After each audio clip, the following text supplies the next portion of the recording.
Okay. Hi, I'm Beth. And I'm Stainy. And you're listening to Mixed Politics. Welcome to episode 20. We're out of the teens. Episode 20. That's so exciting. Yes. So it's like, what's the next milestone? 100? 50? I say 50. 50 is the next milestone. All right. Help us get there. No, please don't. What? No, because like, if people help us get there, that means they're doing like dumb shit in like the week. Like some kind of political upheaval or some kind of weirdness. And now we have to talk about it. Like, Yeah. You remember a couple of weeks where it was just like, ain't shit happening? Like, Yeah. just after Biden, just after January 6th. And Yes. everything was January 6th. And then it was just like, well, what do we... There's nothing to ain't talk nothing about. happening. Like, everything is... But then Texas just kept fucking up. So they're giving us lots of material. All right. Well, what are you drinking tonight, Stainy? I am drinking what I have decided to call a bull in an orchard. No, because I couldn't find anything Chinese to mix with the thing to make it a bull in a China shop. That was my plan. I wanted to, but I couldn't find a good Chinese drink to mix with rum. Well, what's in here is rum, raspberry lemonade, and Red Bull. Hence the bull part. But God, it's good. It is good. I tried it too. Yeah, man. I'm in. It's good. What are you drinking tonight? I am calling this a Bohemian Handmaiden. It's got Bacardi Black, Zevia, and lime juice. How does the handmaiden part work in? Because our topic tonight. Oh, which is, go ahead and tell us. What are we talking about tonight, Beth? What's going on with the Texas abortion ban?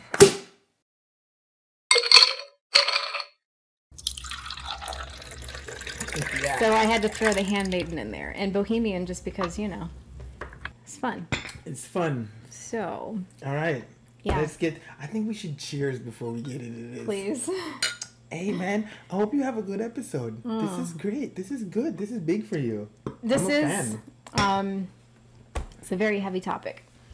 And I want to give a disclaimer before we get started because my soul is tired. My brain is tired. And my heart is really, really tired. Yeah. Every time I talk about this topic, I piss people off. And mostly not because of what I'm actually saying, but because of what people are projecting onto me. Mm-hmm. Because they're fighting arguments that I don't make. And before we dive in, I just want to encourage everyone to listen to the words that we're saying. Don't project other feelings onto what we're saying. Okay. And if you want to know how I personally feel about abortion, don't assume. You can either extract what I'm actually, if I am going to give my opinion about that during this episode, cool. I probably won't. But if you don't hear me say it, don't assume. Purpose of this podcast for me is to educate people. And you dirty liberal. We sometimes cover some of the talking points other people cover, but that's not what we're primarily doing here. We talk about things in depth. We also want to say the things that people aren't saying. Yeah. So I'm not here to say the things people aren't saying if they make sense. If they make sense, not just fucking let me be Jim Jordan and say the dumb shit people aren't saying because it is dumb. Exactly. So we're here to give analysis, and it's not somebody else's analysis unless we say it's somebody else's analysis, but really this is how we feel. The analysis of the law that we're going to talk about, or the reasons why people have abortions, how a woman's body works. So to prepare for this episode, I brought this perspective that I'm going to talk about tonight to a group of men who were discussing abortion. And it didn't go well. Oh, you had like one of those fucking CNN panels, like when they have elections and it's like, so what did you think about the rally? And like one guy's like, well, I'm convinced now, I'll vote. Right. Did you? I wish I could have done that. You know what I'm talking about? Yes. Like Frank Luntz. Yes. Frank Luntz shows up with his. That's what I wanted. I wish I could have done it that way. That probably would have been a little bit more fruitful. Oh man. But it didn't go well, and. In the past 24 hours, because I brought up an opinion that men should do more to take responsibility for preventing pregnancy, here's what I've been told. That I'm a whore, that I must be either a slut or somebody who's not getting any sex. I'm a childish hoe. I'm a sodomite. I don't have morals. My husband should divorce me. I like to murder babies. I need Jesus in my life. I haven't earned, this is my favorite, I haven't earned the title of woman yet, because in order for a woman to be earning that title, you have to do the right thing. Which is, well, have Whatever children? that means, I have no idea. Oh. I've also been told I'm crazy. I need to put on a mask and shut up. I don't care about humanity. I don't understand men's needs. I'm sorry, I don't want to get into that. I'm sorry. My personality is just like, but nope, not doing it. Okay. I've also was told since I can't get pregnant, I should take a seat. I'm a liar, and I don't really believe what it is that I'm saying. So I got all of these things thrown at me merely because I was saying that men should do more to prevent pregnancy. So think about that. This happens every time women talk about this issue. There's somebody or a group of people who come in and start slinging this stuff. And this list that I just read was just the last 24 hours, okay? So I implore you two things. If you have comments about this podcast, please comment on what we are saying, not on what somebody else has said or what you've heard other people say. And men, if you're disgusted by that list of things that I just read off, please know that other women have heard that too, probably within the last 24 hours as well. We women are really tired. We get this all the time.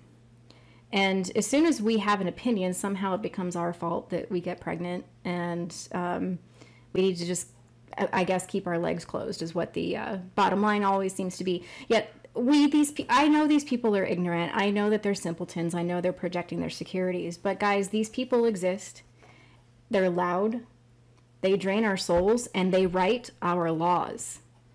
That's why this is important. And so when you hear or see other men saying this stuff, women can't do anything about it. We get beat up either physically, mentally, emotionally. We get beat up for trying to counter this argument. So sorry to say, but you guys, this is an issue that men are going to have to help out with. Women can't stop this. Men, if you want to help, you do well to counter this behavior. Correct it when you see it or when you hear it, because we women can't do anything at this point. So that being said, I'm not here to make an argument about morality. I'm not here, I mean, you're welcome to if you want. But what we're doing here is to talk about abortion, what it is, what the law says in Texas, what the repercussions are. That's it.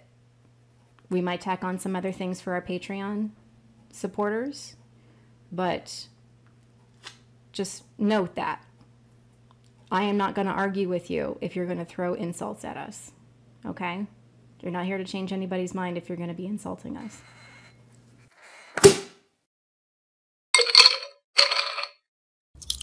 So, we can argue all day long about the place and the time and the manner of abortions happening, but we have to be very specific that this is a medical procedure. It's a medical procedure. That's it. That's the context of what we're talking about. And why am I making such a big deal about that? Because the spirit of the Texas law clearly doesn't view abortion as a medical procedure, but as something that irresponsible people do to try to correct a mistake. It's completely isolating the reasons for the procedure, and it has nothing to do with a mistake. It's replacing that with a judgmental and a callous political view. The law is purely political. Isn't it purely political just to get like evangelicals like on their side and like the numbers of those people? Yeah, absolutely. This was a political motive. And there are a number of other laws that are very similar. Yes. Or talking points against like guidance, like the whole Gay marriage is obviously another Yes. one. It's like, if you can be on whatever side the evangelicals can be on, then you'll win their votes, you'll get their money, you'll get their support, whatever. Mm-hmm. Another one that's not even really like a law. I think it's more like of a guidance. I think like that's a transgender bathroom thing. Yes. Like just go to work, man. Fucking pay your Yes. bills and go home. Shut the fuck up. This is an issue that has been so politicized, but there are so many groups pushing this effort to write these laws. They are fighting a culture war. And again, this law, the reason that I'm so passionate about this is because the law is written not from an objective point of view about the medical procedure itself. Mm-hmm. Because there are reasons that women have to get this procedure done that have nothing to do with an elective procedure. It wasn't something that they just woke up one day and said, no, I don't want to be pregnant anymore. I know people who have had this procedure done to save their life. And it's more than one person. It's a lot of women that I know. This happens more than people would possibly ever want to know about. And the law was written, it was rooted in ignorance, a lot of ignorance of how a menstruating person's biology is. I'm not even going to say women, because transgender, female to male, they could also be menstruating. So this is not just a woman's issue. But I don't care. But those people can't have abortions. Oh, they can, yeah. So we're talking about female to male. Oh, okay. Yeah, oh, female to male. I'm there with you. They still have the potential for that. Gotcha. And my fault, community. Don't listen, man. I want my podcast to work. Don't do the cancel shit. Like, I'm on your team. Right? Just heard wrong. Leave me alone. Thank you. Yeah, we're good. So a miscarriage, an ectopic pregnancy, a tubal pregnancy, these are things that require, a miscarriage sometimes might require, but the others definitely do require what's called a DNC, dilation and curettage. It is something that removes tissue and other things from the uterus because it is becoming hazardous to the health of the host. Yes, exactly. And I hate saying host because that's kind of sounds like the woman's an incubator, and that well, there's another way to look at it, right? If there's something inside you that's killing you, it's almost like it's this becoming parasitic. Yes. So you are a host. Not host in like respect, not host like, a derogatory term or whatever. Yeah. It's like you're literally hosting something that is trying to eat you alive. Exactly. And the women that I know who've had this procedure, vast majority of them have had it because it became toxic and they would have died. Mm-hmm. So I needed to state that whole disclaimer before we get into the law, the actual law in Texas, because we need to view this from the perspective of ignorance, of the fact that women do have this procedure for medical necessity to save their own life. It happens a lot. So when I tell you what this law says, it doesn't happen in the time frame that this law is trying to at all. Trying to make it seem like it happens. Not at all. It is something that usually sometimes it happens early enough, but we're talking a month or two in. Yeah. So what does this law actually say? What is the law saying that you can or cannot do, or will not do, or will be persecuted if you do? And how much money do we stand to gain if we fucking tell on somebody? Yes, so in a nutshell, and I will deep dive a little bit, but in a nutshell, any person who has an abortion let's say a woman or a menstruating person or a person who is pregnant who has an abortion, a provider who gives the abortion, a person who pays for the abortion, a person who gives a ride to the abortion clinic, anybody along that path, anybody who's aware of it and doesn't stop it, can be sued by a Texas citizen, not by the government, not by an agency. No, it's by a citizen who How do you stop somebody from like going into a building? Like, you want me to go tackle a pregnant woman and be like, hey, like they want it to stop. Because imagine if I'm like a fucking Uber driver and I'm just like, oh, okay, where are we going today? Oh, 147 South Texas Street or whatever, and I'm like, all right, cool, and I'm driving along. Yeah. I'm like, I see the fucking thing coming up on, and like, bing, bing, you're 200 feet away, and I stop, and I'm like, holy shit. This is an abortion clinic. Are you going in for an abortion? First of all, 1 star. Let's just get that out the way. But then now it's the 1-star state, so 1-star rating. Somebody said this week that the 1 star is a rating. Oh, poor Texas. But so at that point now, as an Uber driver, because if I see it and I don't stop it, if I don't do anything, now I gotta lock her in the car and drive away. Or if she's already out walking about going to her business, I gotta, go over there and TJ Watt. Rest of this pregnant woman to the door or stand in front of the door. Hey, no. Yeah. Because now I'm a liability. You're a liability. I took you here. Yes, exactly. That's what they're saying. That's what this law says. If you know about it and do not stop it, if you give them a ride, if you pay for it, if you're in any way connected to the abortion happening, you could be sued by another citizen. And if the case goes forward, now the person who is being sued has to prove that they didn't participate. It's guilty until proven innocent in that case. They must prove that they were innocent of the charges. And if they can't prove it, then the claimant, the person who brought the lawsuit, is awarded $10,000. So what if, like, the person is, like, for example, a clerk, and they work there, right? And this is, like, Saturday, and it's their off day, and just like, oh, shit, I forgot my purse. I gotta go into work. They just were there for 5 minutes. Right, but same shit. You take the Uber driver, and the Uber driver's like, you going in here? And he's like, no, I'm just trying to get my... No! And it's like a whole big thing, and she's like, I'm trying to get my fucking purse. And now somebody else is suing, and she's like, look, I'm not even pregnant. So now I have to prove that I'm not pregnant because I just wanted to get my purse? Yeah. What?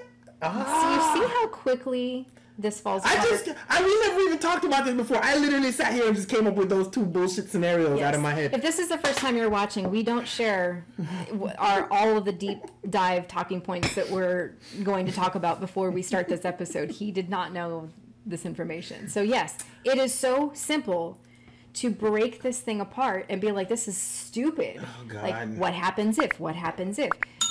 And it is, that's why it's evident. This is political in nature. It is not medically sound. It is not analytically sound. It is very subjective, and it has one goal in mind: to ban all abortions. So you know what's significant to me about this stupid bill?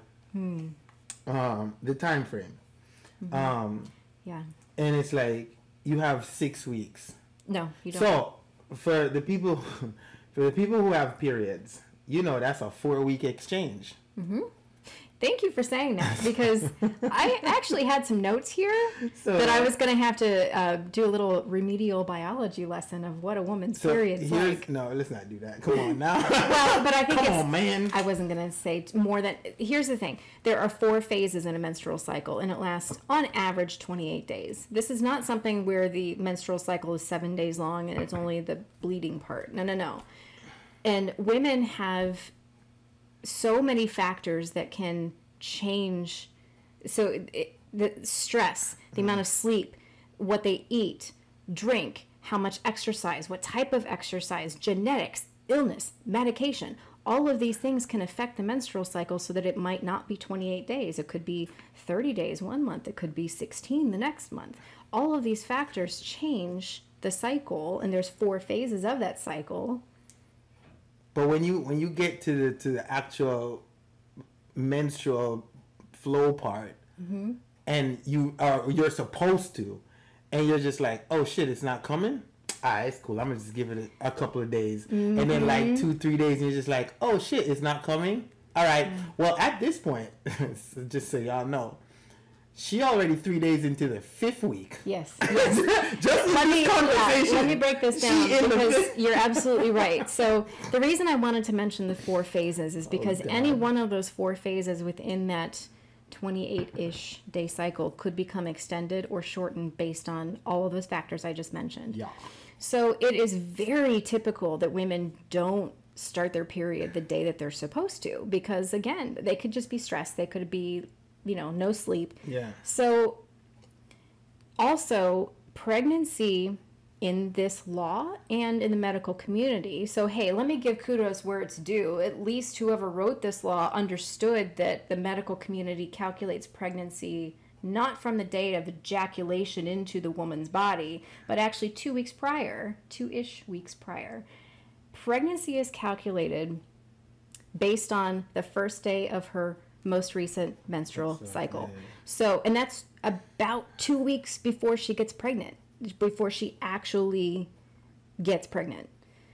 And it is a complete falsehood. And Governor Abbott is he's either ignorant or he fucking knows, and he's lying when he says women have 6 weeks to get an abortion. They don't, because let's say she gets pregnant. I don't know why you're making it sound like you can get pregnant on like the first day of your cycle. No, you can't. The first day of the cycle is the bleeding day. Like people, I think a lot of people who don't understand how terrible this is really think the 6 weeks is like the start of the pregnancy. Right. And they're just like, well, when you're pregnant now, you have 6 weeks. It's like, no, idiot, I have 9 days. They don't. At best. And that's if I'm really fast. Like, as a woman, I'm really into it. I'm just like, wait, my shit is usually on 24th. It is now the 29th. That's 5 days. Okay, now I gotta go take a test. Now I gotta we're gonna get there. I'm gonna give it an entire timeline to show exactly how ridiculous this is. So the law says, and I'm quoting here, gestational age means the amount of time that has elapsed from the first day of a woman's last menstrual period. So the law acknowledges that the day she actually has sex and a man ejaculates into her and impregnates her, the gestation period begins 2 weeks prior to that. 2 weeks prior. So the 40-week pregnancy is calculated that way in doctor's offices, so at least they're consistent there. That leaves us with 2 weeks removed from the time that a woman can seek medical attention, 2 weeks of that before sex even happened. So Governor Abbott's a fucking liar, or he's an ignorant prick for saying that. Or both. Or both. Things can be true at the same time. Or both. I feel like... Okay, let me just state this before I go on to my next point. If this podcast is the first that you're hearing about the 4 phases of a menstrual cycle and how many days long it is, and when a woman can get pregnant within her cycle, and the fact that pregnancy is calculated 2 weeks before the sex date, you should not be making laws about women's bodies, period. No, actually, that's not necessarily true, because I knew this before I had sex. I know a lot of people that are married who don't know this shit. So you should not be making laws if you do not know how a menstrual cycle works. Do not be making laws about women's bodies. Okay. Also, liberals, y'all need to do better. I'm really pissed at you guys. You want to know why? Because the current talking points all say, listen to any major news media. They say 6 weeks is before most women know they're pregnant. That makes it sound like it's her fault. Like, this is how it's being perceived. Mm-hmm.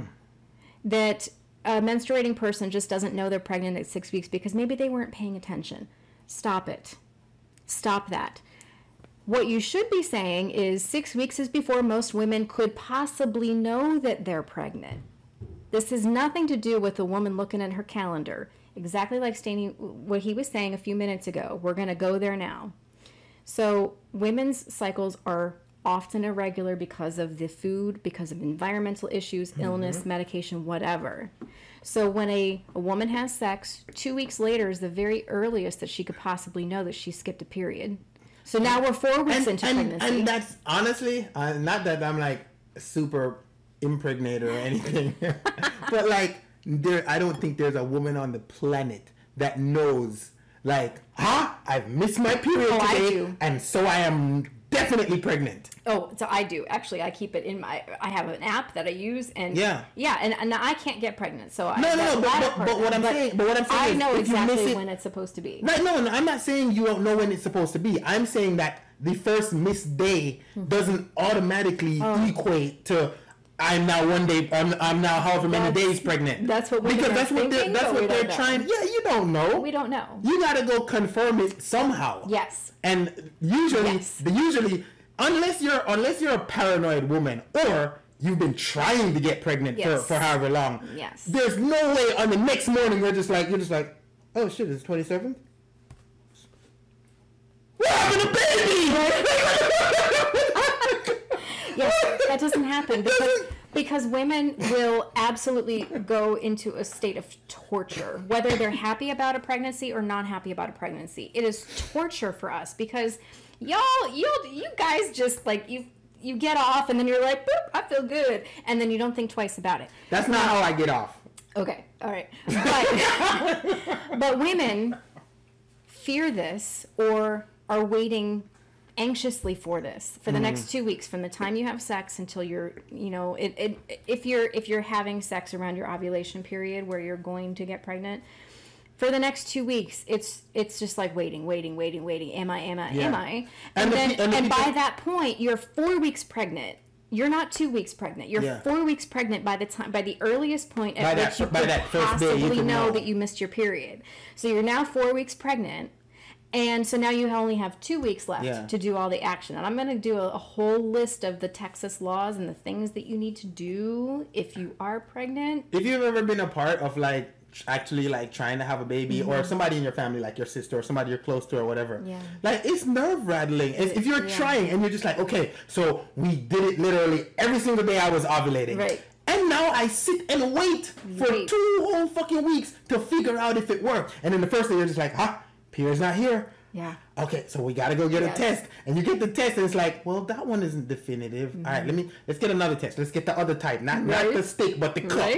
And then you do, and then some kind of, let's say, okay, 2 ways it can go. You're either pregnant or you're not pregnant, right? So more often than not, when you're actively trying, it's so weird. When you're actively trying to have a child, she's like, well, it says I'm not pregnant, but my period's not here. This is so fucking weird. So now and then it's like, well, what the hell? And then so for the next 2-3 days, the whole family's in like a whole nucleus families is like, well, what's going on? Okay, take another test tomorrow morning. Right. Did you pee in the morning when you woke up, or did you do it midstream, or would you it's so invasive and terrible. It is. But also it gets to the point where it's just like, oh, my period's here. Right.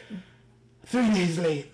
Fuck, we gotta go through a month of this again. Exactly. And I don't think these people who are making the laws understand that it's a 4-week recycled process. So how you get 6? You get 2 weeks grace at best? Yeah, exactly. So number one, they don't realize that pregnancy is calculated from 2 weeks prior to sex. So there's 2 weeks down, and then 2 weeks to wait for the missed period. And then when the missed period happens, exactly like you just said, women are taking pregnancy tests at home. But that's not necessarily confirmation that they are pregnant, because it could be a positive test, but that still is not proof positive that they're pregnant. They have to go see their doctor.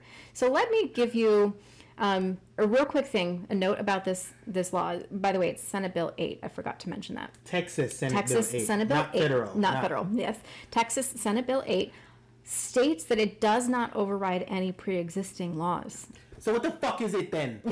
I'm sorry. That just really just kills. It doesn't override Roe v. Wade. Then throw it in the trash. No.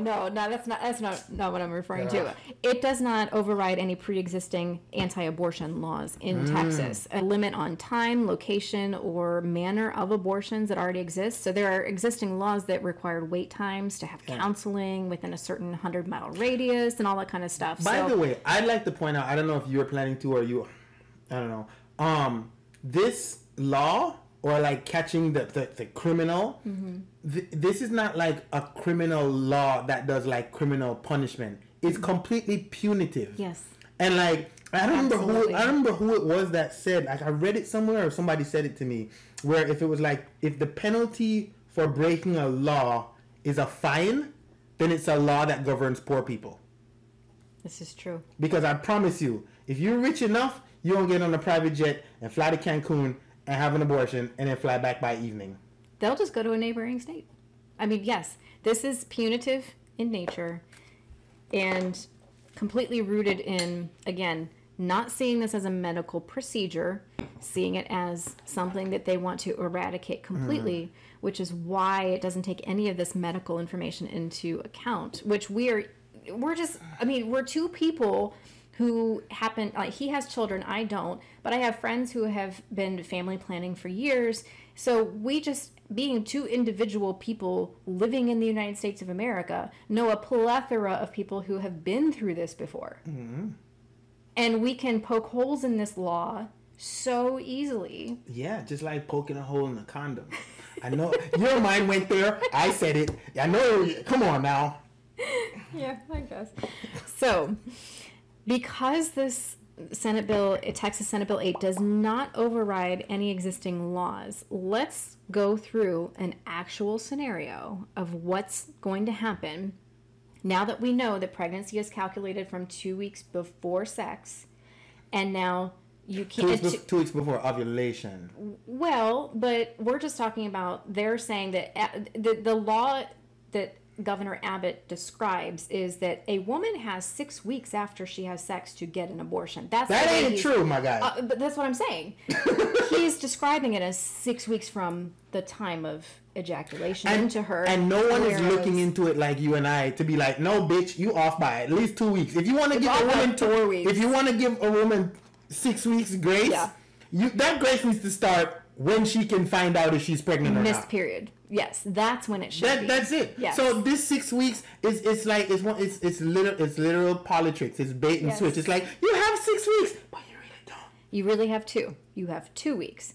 So we have 2 weeks at the beginning of the 6-week pregnancy that are just pre-sex.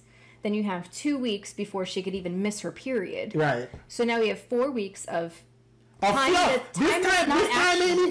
This isn't relevant. It's not actionable time. So now we're down to 2 weeks. We have 2 weeks of actionable time. So let's talk about what she has to do. You know what? Find somebody who has had a successful abortion in any state and ask them if you can walk in today and schedule it tomorrow. No. That's impossible. So you gotta account for we're gonna making the appointment. Hold on. Getting scheduled. Don't step on my talking points. I'm just about to go there. By the way, I've never had an abortion. Don't ask me how I know this. I did my research. All right, so that's exactly what I'm going to outline right now. So in the 2 weeks that she has left before she is banned from having abortions, she has to, number one, have an inkling that she's pregnant. She has to test for the pregnancy at home or at a doctor's office.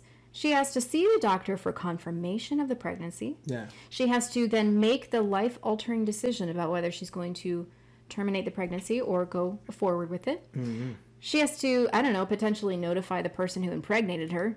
Whether, that's her choice to do that. But if she's going to, she's got to do that too.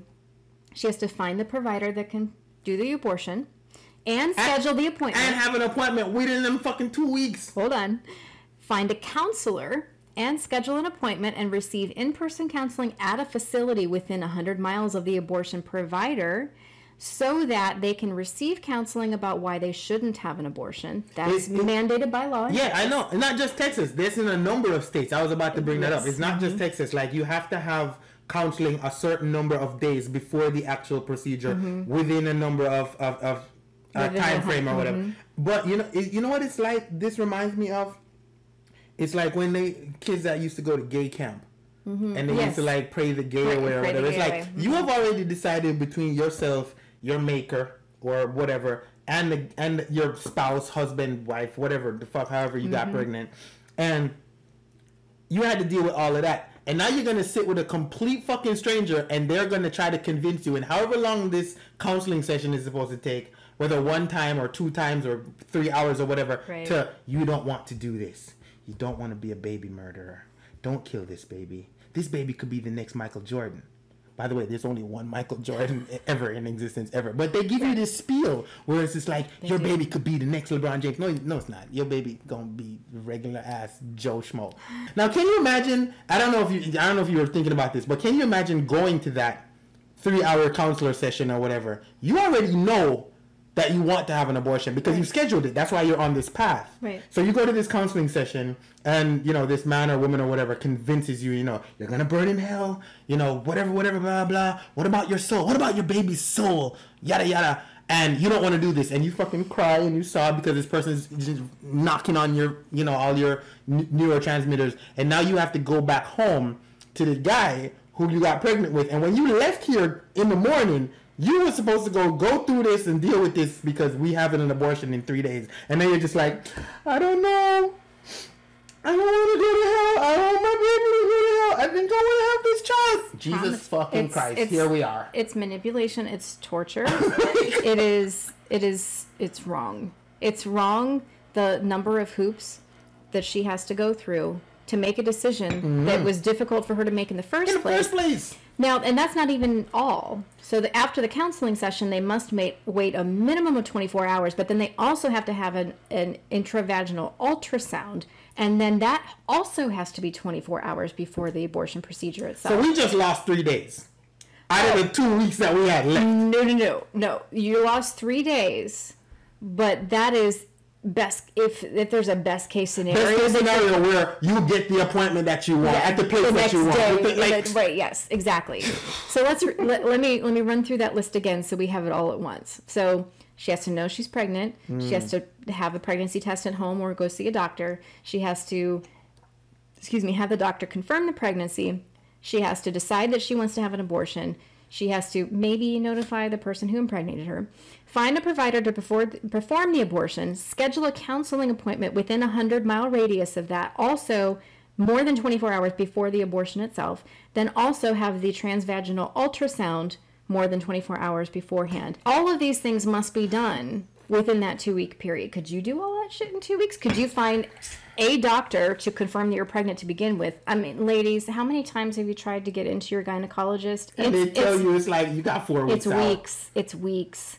So you have to see your doctor.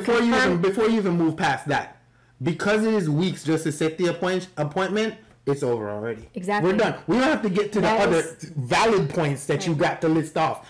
You can't make the appointment. You cannot do this. So it's over. That is exactly why this episode is called Texas Abortion Ban. It is banning because you cannot find a provider within 100 miles of a counselor that could also get you the appointments within the 2 weeks, also within the time frame that you can confirm with your gynecologist that you're actually pregnant. No.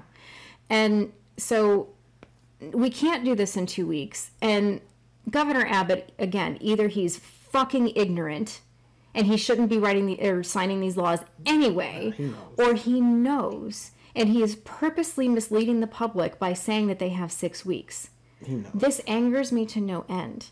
He knows, his handlers know, the fucking donors know, like the entire Texas legislature know. Like here's the thing. Not just at the local and state level, at the federal level. These senators, these legislatures, these law makers or whatever, they perpetuate this cycle of believe only me. And I have the right idea. And because I'm a senator, I have intel or something that you don't have. Right. And it's like, yo, if you want to open any biology textbook, any Google website or whatever, and just go read of how pregnancy works and the timing and the time frame or whatever. As soon as you're done, you just be like, well, 6 weeks can't work. Immediately. Like, you don't have to be fucking Einstein. Just look at the numbers and you'd be like, well, 6 weeks can't work. It can't work. It's not possible. And you know what else? If you ever look up the size, they do these size comparisons when you actually do get pregnant of what your baby is like now. Yeah. Where it's like, oh, it's the size of a grain of sand. It's the size of a green pea. Mm-hmm. It's the size of a red bean, a kidney bean. And it's like, bro, this what y'all on the internet arguing about. Mm-hmm. This what y'all on the internet arguing about. Mm-hmm. I'm gonna need you to stop. Go find something to do. Get a fucking hobby. And leave the 50% of the population alone that has to deal with this. And let them deal with it and get the fuck out their way. That is what's so angering to me. I mean, it's 6 weeks. And if we are honest and go with the fact that it is only 2 weeks, go to Google and be like, what is the size of a fetus at 2 weeks, you won't even have a microscope good enough anywhere where you can go see that yourself. Yeah. Bro, just come on, man. Go play a game, man. And this is why women are so tired at this point, because we shouldn't have to explain this over and over again. Again, I am not saying, I know that there are people who are going to say that abortion is wrong. That's not what we're here to discuss. We're talking about the factual timeline of how a pregnancy works, and the vast majority of women who have been faced with this decision have not been happy about it.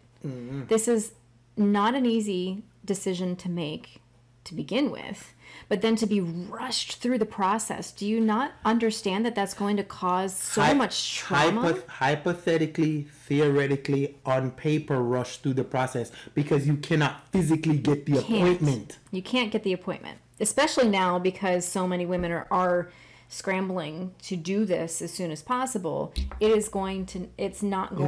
backlog is going to be huge. Exactly. It's now that they're going to other states too. And the fact that the states that usually have restrictive laws like this usually have the least amount of service providers or Planned Parenthood places or whatever. So you might have 3 within 100-mile radius from you, which is roughly a 2-hour drive. Yes. And you can't get an appointment in any 3 of these places. Yes. So the entirety of this law is, you tried it. Go have your baby. Right. They honestly are taking away any possibility for an abortion to be possible. So for those who want abortion to be banned, congratulations, you got what you wanted. Yay! The thing is, it's not going to stop. Number one, it's not going to stop abortions from happening. It's not going to stop any number of abortions. The number of abortions are not going to decrease. It's not going to decrease because they're going to go to other states. So it's not going to prevent abortion from happening. But number two, women who do need this procedure for medical reasons to save their life, the Texas Senate Bill 8 does have a provision in there that states that if an abortion provider is going to perform the procedure in order to save the life of the woman, that they must then document the reasons for it. They also, now this is extremely invasive. Wasn't it documented before in her files? Well, of course, and then they have to keep it in their file in case they're sued. Then they can make the claim that it was for medical, it was a medical necessity. But here's the thing: the things that are asked of the doctor to write in that woman's file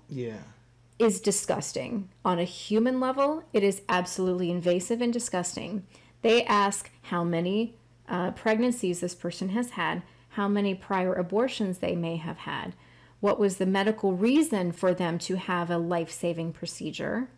All of that has to be documented. Now, let me ask you, what does a woman's sex life or prior pregnancy history have anything to do with the current procedure that she's having? It has nothing to do with that. But what they're trying to do, again, painting the picture from the get-go, this is not a law that's written about the medical procedure. Like this person is a serial aborter. They are assuming that women who will have this procedure are sluts and whores who are using it as birth control. Oh, man. Which is exactly why I was called a slut and a whore and everything else. A habitual line stepper, like a habitual aborter. Like, do you know anyone who's had like 5 abortions? No. I don't know such a person. I know somebody who has had 2 because they were both medically necessary. We're talking she would have died if they wouldn't have had this procedure. So oftentimes a person who for medical reasons needs to have this procedure done, it's usually because something biologically is not working properly. And I hate to even put it in those terms because what's really proper, what's normal, women's bodies are complex. Functioning at optimum. Yes. So if they're not functioning at optimum, then they're probably going to have the same issue multiple pregnancies in a row. So if people are having multiple abortions, there are going to be some that are doing it for birth control, but the vast majority of women who have this procedure done, number one, don't want to have this procedure done, but they do it to save their lives. And number two, they're not doing it for birth control. They're trying to actually have a family. I promise you cannot find a vast majority of women who are just like, every 4 or 5 times a year, I want somebody ripping out my uterine lining. No. That's not, women don't want to lay down on a thing and just be like, okay, go again, doc. Right. Hey, how's the kids? Saw you last month. How's piano lessons for the little one? Great, thank you. Hey, check it. I'll be back here in 2 months. You know how it is. That's never happened. Happen. Exactly. And so let me just say that if you're listening to this and if you're getting angry because you think we're wrong about this, go talk to some woman. Make friends with women. Any person's assumption that women do this because they're whores and sluts and they're using it for birth control, that says more about you than it does about them, because that actually shows that you have a very negative viewpoint of women in general, which says a lot about you. This is not this. I mean, you have to ask women about their experiences. I've cried with women listening to their stories. I have never, here's where I'm going to give my personal information so you know where I stand. No, you don't have to. I've never had an abortion. Me neither. It doesn't mean that I can't have an opinion on this. It doesn't mean that I would personally have one. It doesn't mean that. I honestly don't know. I have been in a position where I was sexually assaulted and I thought, oh my God, what would I do? Thankfully, I did not get pregnant. Damn. But this is something that so many women have had to be faced with. It's not about whether I would personally have an abortion. That's not where my stance is. It's not about me. So, hold on now. So, you just gave your personal stance. Do I have to do the same? No, you do not. Absolutely not. Nope. I felt like it was the appropriate thing for me to say at that point, because I don't like to see people labeling women in a certain way when this is a decision that does not come easily. Hey, let me tell you something. When it all boils down to it, and I know, hey, gentlemen who are watching this, I know this is breaking the bro code, but hey, Beth is my bro. I know her for 21 years. I don't know you for none. So, we all like sluts. It's the truth, man. Like, if we didn't, strip clubs wouldn't exist. True. You know, hoes wouldn't be getting paid on the corner or whatever. That's We true. like sluts. That's true. Like, they are valuable members of society. Yes. That's the thing, is that so many people who have personal convictions don't need to project that onto the rest of society. This is not about you. This is about a medical procedure that is done for various reasons. And it's none of your business. It's none of your business why people do this.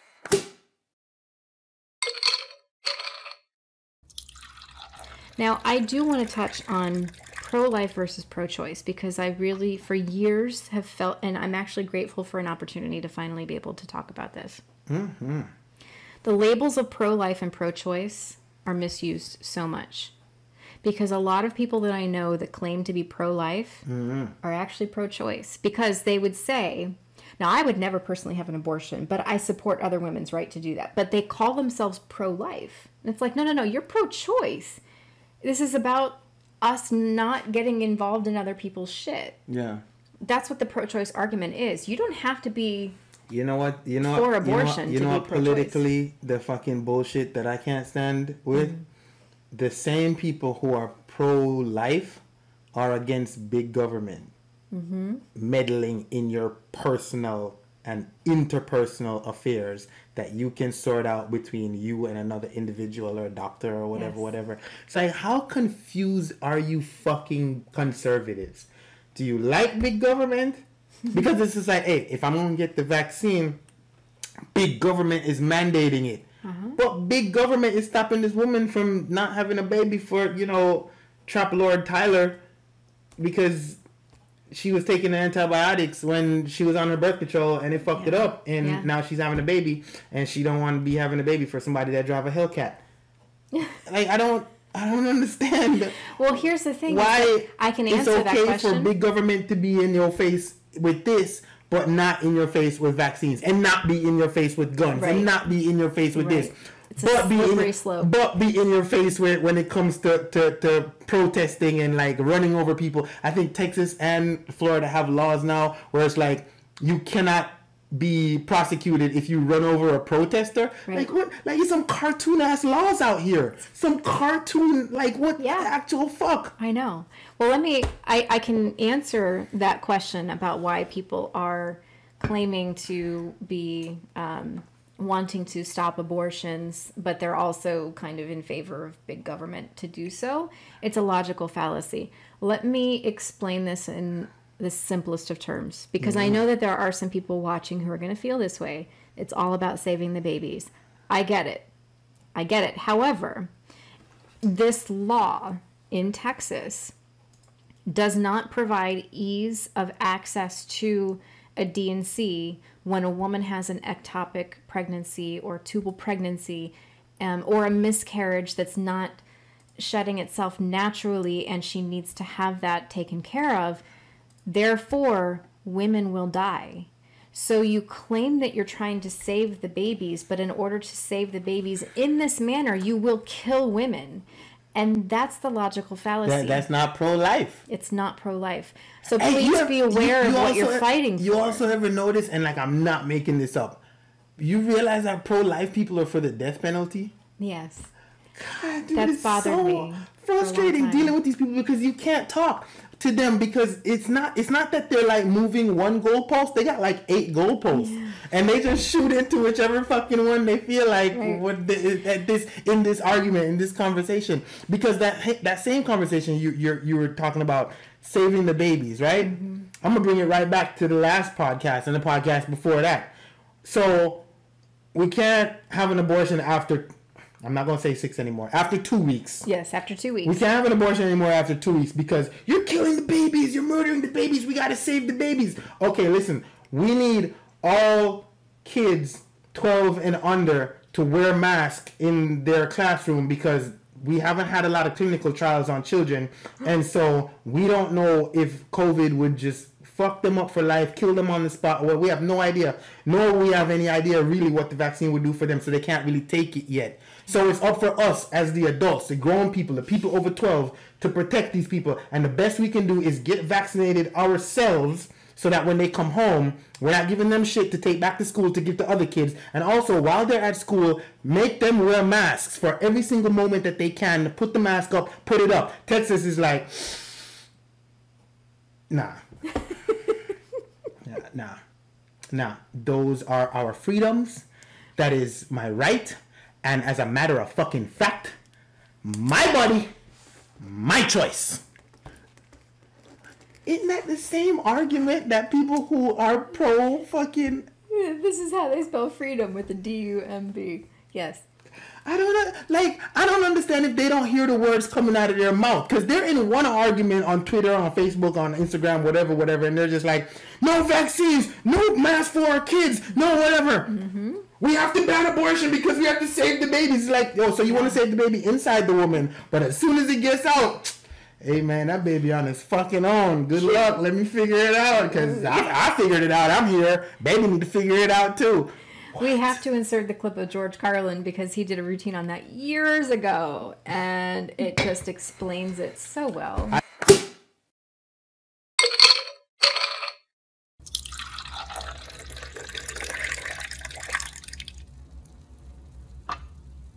That guy was a gem. He really was.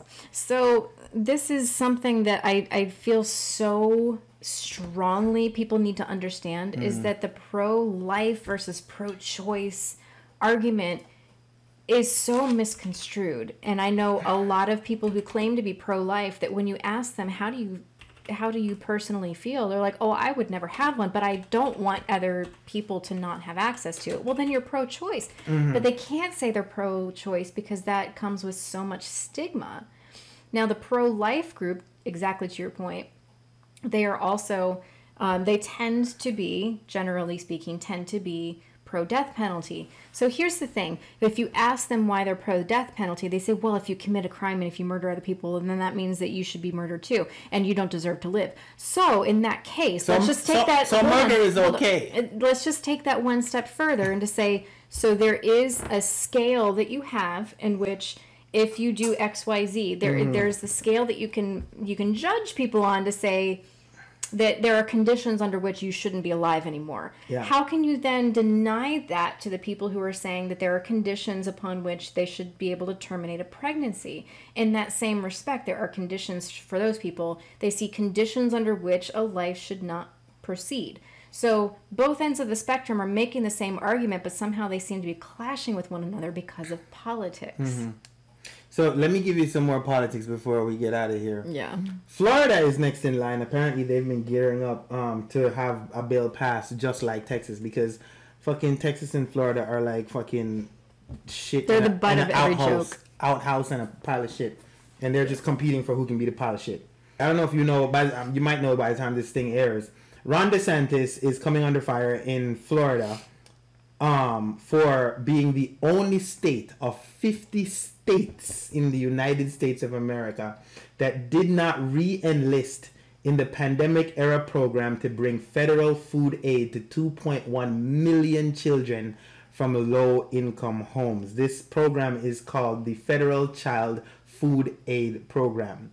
So this is the state, or this is the governor who is getting ready to sign a very restrictive abortion bill, just like his twin bro, Governor Abbott in Texas. Mm-hmm. Same governor who's telling parents, you know, don't have your kids wear masks, and is in court, in and out of court, trying to enforce his anti-mask mandate.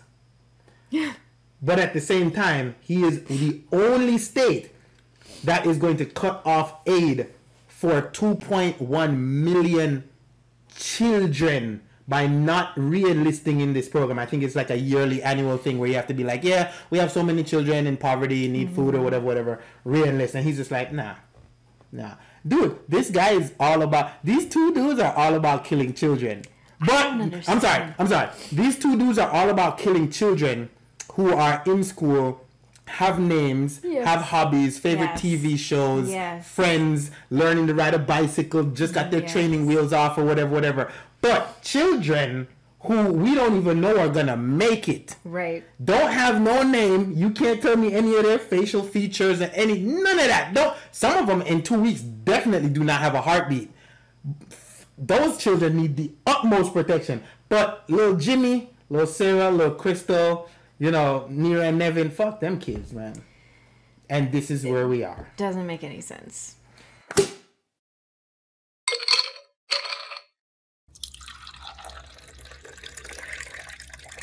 Now, listen.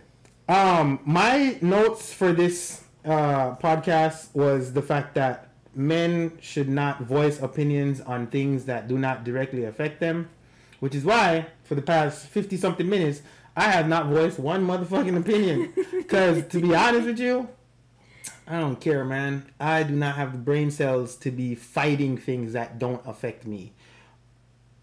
I love women. I like my friends that are women. And if they come to me and they're like, yo, this is a huge problem, we need your support on this, and it's not going to take any skin off my back to support, I mean, get all the money, get all the things, get all the greatness, get all the wonderful things in life. Do you be great? Mm-hmm. And I'm going to go to the ballot box and be like, hey, what are my friends, this thing on the ballot don't affect me, yay or nay. What do my friends want? Oh, all the women want the right to choose whatever the fuck they want to do with that. Okay, I'm going to go ahead and bubble that in. And I move on with my life. And I won't have any conversations with people about abortions or not. Just like I don't give a fuck about ice hockey. I'm not having those conversations. I don't give a fuck about abortion. Do what you want to do. Just stop talking to me about it and stop making laws to stop people from doing shit that don't affect. You know what really bothers me? The people who are online who are just like bleeding hearts, who are just like, well, I care about. I remember having this conversation with a woman on Facebook. Way before I had children, maybe 10 years ago. And she was like, well, I care about your children. And I was like, I don't have any. You caring about mythical, like, unreal being? You stupid? I'm asking you to care about the people who are here that we can know and touch. And you talking about, well, your children mean the world to me. No, they don't. First of all, my children don't like you. Fuck you, bitch. I don't understand why you think you need to care about my children. You all the way in fucking Oklahoma. It's virtue signaling. That's what. It's all it is. It's virtue signaling. It's frustrating. So, men, take advice from Stainy. Mind your fucking business. Yes, mind your business. We women are just tired of it. You may or may not, as a man, have to deal with the issues of one, maybe two abortions for your entire life. Deal with abortions as they come to you directly as an issue that affects you. After that, shut the fuck up. Let other people drive their cars. Let other people buy their homes. Let other people work their rooms and their doctors and their decisions. Mm-hmm. Yeah, I don't know why this is so fucking hard. Like, why you want to do extra work? You're Just leave people the fuck alone and go watch football, man. That's right. Honestly, your opinion is valid. Just to say, shut the fuck up. I appreciate that. Yeah. I do. Tell these people how to meet you. You. And how to argue with you about this topic. Because I will never answer a motherfucker about some abortion. Like, I don't care. I know. Well, we are on Twitch and YouTube. And we're also on Facebook and Instagram at mixed.politics. Twitter at mixedpolitics1. So you can send us an email at mixedpoliticspod@gmail.com. Be sure to go subscribe to our audio podcast because we did a couple weeks ago get one of our videos taken down for a couple hours on YouTube because, AI really caught on to some of the keywords that we were using. So in case that should happen again, audio podcast is still available. Be sure to give us a rating there too. Give us some love because, we like to hear from you guys. So we also are on Patreon, and Stainy's going to tell you about that. Yeah, you can go to Patreon. Patreon.com/mixedpolitics. You can get a nice hoodie like this one. And it says who we are, who you are. You can come eat with us. You can come drink with us. You can come bartend. You kick back to us. We kick back to you. And that's how that works. Mixed Politics at patreon.com/mixedpolitics. So to our analysts, pundits, and experts. Cheers. Mind your fucking business. Shit.